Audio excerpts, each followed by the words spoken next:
নমস্কার, আমি ঐশী।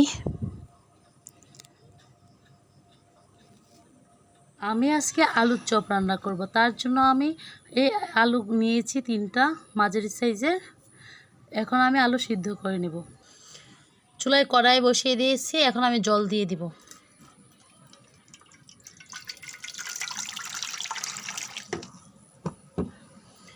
তিনটা যে আলু নিয়েছিলাম মাঝারি সাইজে, এরকম করে ডুম ডুম করে কেটে নিয়েছি। এখন এই আলুগুলো দিয়ে দিব জলে।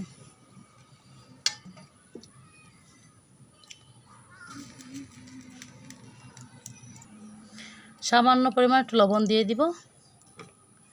এখন আমি ঢাকনা দিয়ে ঢেকে দিব, যাতে তাড়াতাড়ি সিদ্ধ হয়ে যায়।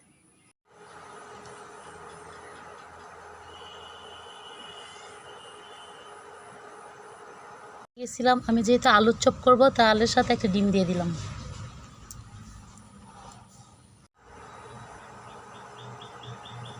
আলু আর ডিম ভালোভাবে সিদ্ধ হয়ে গেছে, এখন আমি নামিয়ে নেব।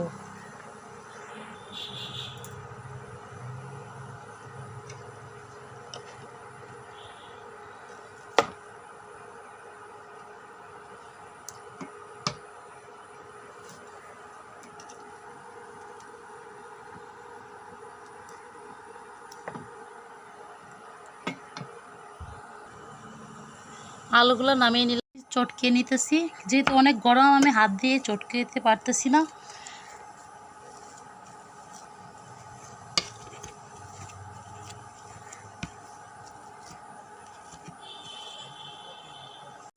আমি আলু ভালোভাবে মেখে এভাবে ডো বানিয়ে নিয়েছি।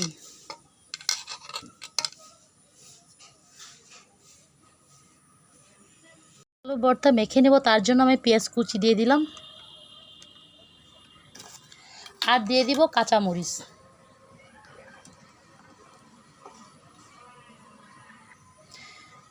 এখন দেব পরিমাণ মতো লবণ। ভালোভাবে মেখে নেব।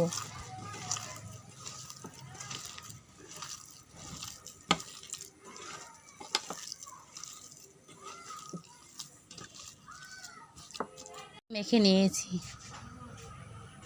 আমি ডিম সিদ্ধটাকে এরকমভাবে 4টা খণ্ড করে নিয়েছি। জন্য ডো বানিয়ে নিয়েছি। এখন আমি ডিম আলুর ভিতরে দিয়ে দিলাম। এভাবে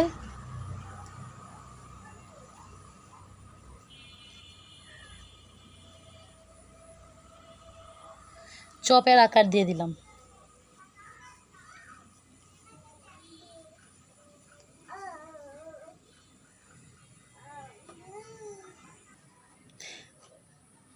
ঠিক একইভাবে আমি চপগুলো বানিয়ে নেব একের পর এক।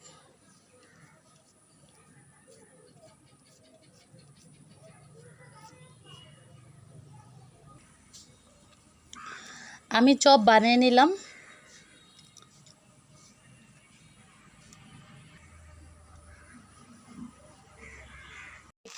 এর মধ্যে নুডলসগুলো ভালোভাবে ভেঙে নিব, গুঁড়ো করে নিব।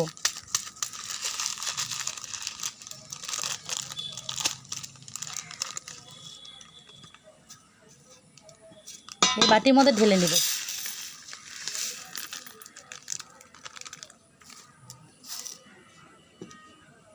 একটা ডিম ভেঙে নিব।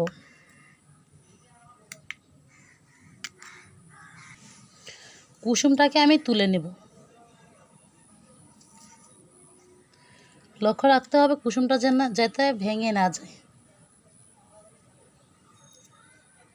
বসিয়ে দিয়েছি, এখন কড়াইয়ে তেল দিয়ে দিব।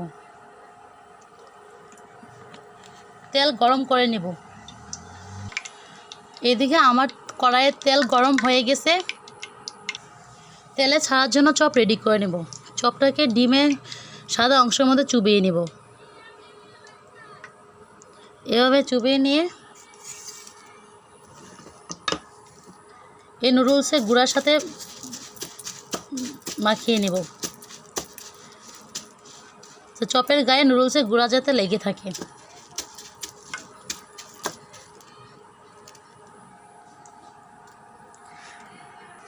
এখন আমি কড়াই দিয়ে দিব।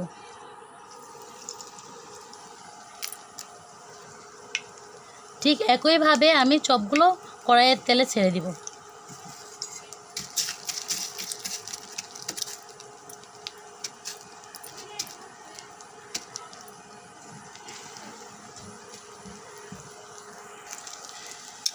চপগুলো আমি তেলে ছেড়ে দিয়েছি, এখন আমি ভেজে নেব।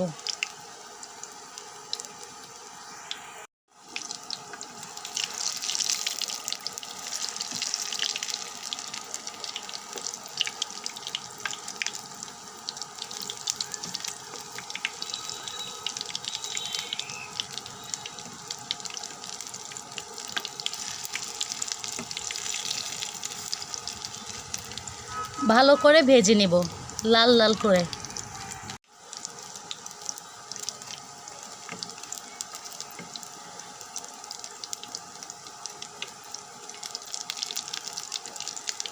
ভালো করে উল্টে পাল্টে ভেজে নেব।